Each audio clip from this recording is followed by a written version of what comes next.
복숭아꽃 마을 이야기. 옛날 중국 진나라 때의 이야기입니다. 그 무렵은 온 나라가 몹시 혼란스러웠습니다. 사람들은 전쟁에 시달리거나 쌀이나 보리 농사를 망쳐서 하루하루 힘겹게 살아가고 있었습니다. 무릉이라는 곳에 한 가난한 어부가 살고 있었습니다. 어부는 날마다 강에서 물고기를 잡아 근근히 가족을 먹여 살렸습니다. 어느 날 어부는 이른 새벽에 배를 타고 강을 거슬러 올라갔습니다.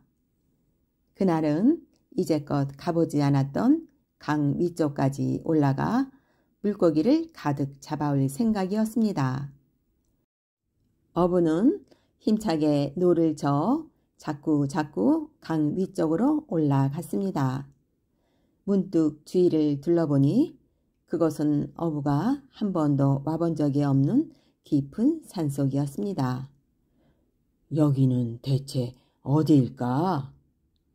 그곳에는 다른 나무는 한 그루도 보이지 않고 너무나도 아름다운 복숭아 나무가 양쪽 강기슭을 따라 끝없이 이어져 있었습니다. 또 짙은 향기가 나는 풀이 우거져 있고 풀 위로 복숭아꽃 꽃잎이 팔랑팔랑 떨어졌습니다. 어부는 이상하다고 생각하면서도 무엇인가에 홀린 듯 자꾸만 노를 저어 나아갔습니다. 여기가 어딜까? 저 너머에는 무엇이 있을까? 복숭아 나무 숲을 따라 점점 더 깊이 노를 저어가자 강폭이 좁아지더니 이름 모를 높은 산이 눈앞을 가로막았습니다. 그때 어부는 산 그늘에 가려진 구석진 곳에서 동굴을 보았습니다. 동굴에서 희미한 빛이 새어나오는 듯 했습니다. 어부는 무트로 올라가 강기슭에 배를 묶어두고 동굴로 다가갔습니다. 그리고 조심조심 동굴 안으로 걸어 들어갔습니다. 동굴은 한 사람이 겨우 지나갈 수 있을 정도로 좁았습니다. 어부는 동굴에서 흘러나오는 희미한 빛을 따라 더듬더듬 손으로 만져보며 한 발 한 발 나아갔습니다. 얼마나 지났을까요? 갑자기 환한 빛이 비치며 눈앞이 탁 트였습니다. 어부는 마침내 동굴 밖으로 나왔습니다. 아, 이곳은? 드넓게 펼쳐진 기름진 논과 밭이 보이고 아름다운 연못과 뽕나무와 대나무 숲도 보였습니다. 여기저기 보이는 집들은 말쑥하게 손질되어 있고 평평한 논두렁길이 마을 곳곳으로 뻗어 있었습니다.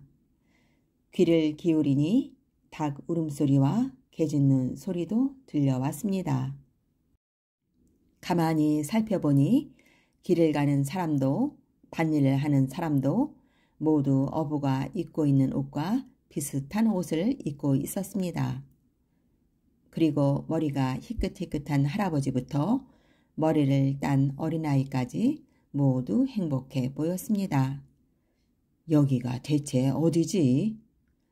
어부는 꿈을 꾸고 있는 것 같았습니다.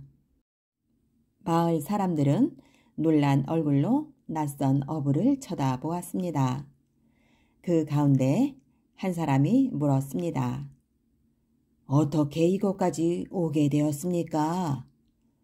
어부는 어떻게 이곳으로 오게 되었는지 차근차근 이야기해 주었습니다. 그 사람은 어부의 이야기를 듣고 어부를 자기 집으로 데려갔습니다. 그리고 닭을 잡아 맛있는 음식을 만들어 술과 함께 잘 대접해 주었습니다.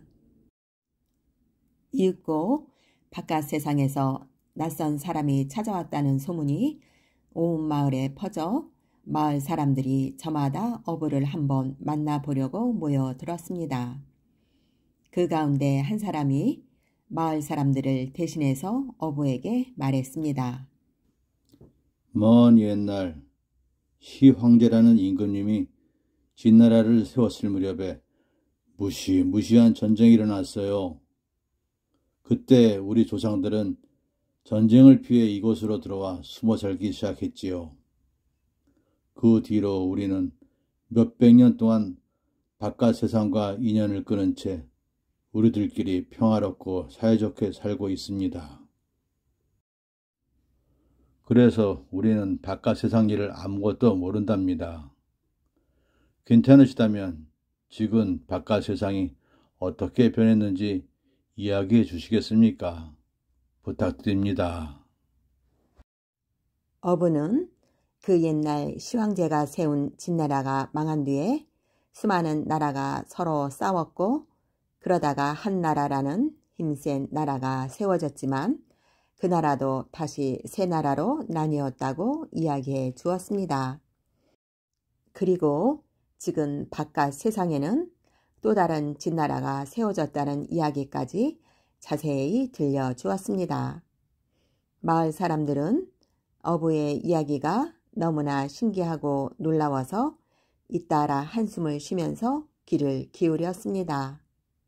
그 뒤로도 마을 사람들은 저마다 어부를 자기 집으로 불러서 맛있는 음식을 대접하며 어부의 이야기를 들었습니다. 어느덧 며칠이 지났습니다. 어부는 문득 가족이 걱정되었습니다.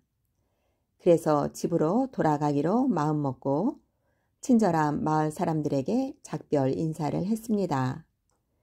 그러자 마을 사람 하나가 어부에게 말했습니다.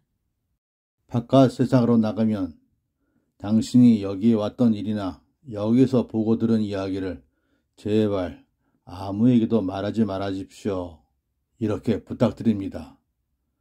아무쪼록 조심해 주세요. 어부는 다시 동굴을 빠져나와 배를 묶어둔 곳으로 돌아왔습니다. 그리고 동굴로 가는 길을 잊지 않도록 복숭아 나무까지 여기저기에 끈을 묶으며 강을 내려갔습니다. 어부가 무사히 집에 돌아오자 어부의 가족은 뜰듯이 기뻐했습니다. 어느새 마을에는 어부가 며칠 동안 집을 비우고 어디인가 신비한 곳에 다녀왔다는 소문이 널리 퍼졌습니다. 이윽고 고을 원님까지 그 소문을 전해 듣고 어부를 불러 그 이야기를 꼬치꼬치 캐물었습니다. 원님은 어부가 다녀온 마을 이야기를 듣자마자 그 신비한 마을로 가는 길을 알아오라고 부하들에게 명령했습니다. 그리고 어부에게는 길을 안내하라고 했습니다. 어부는 하는 수 없이 원님의 부하들을 이끌고 집으로 돌아오는 길에 나뭇가지에 묶었던 끈을 찾아 다녔습니다. 하지만 그 끈은 어디에도 보이지 않아서 동굴로 가는 길을 끝내 찾지 못했습니다.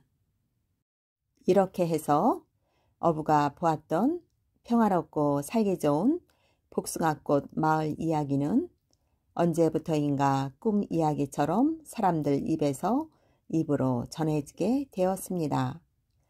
그 뒤로도 꿈을 쫓는 많은 사람들이 신비한 복숭아꽃 마을로 가는 길을 찾아 헤맸지만 어느 누구도 그 길을 찾을 수가 없었습니다.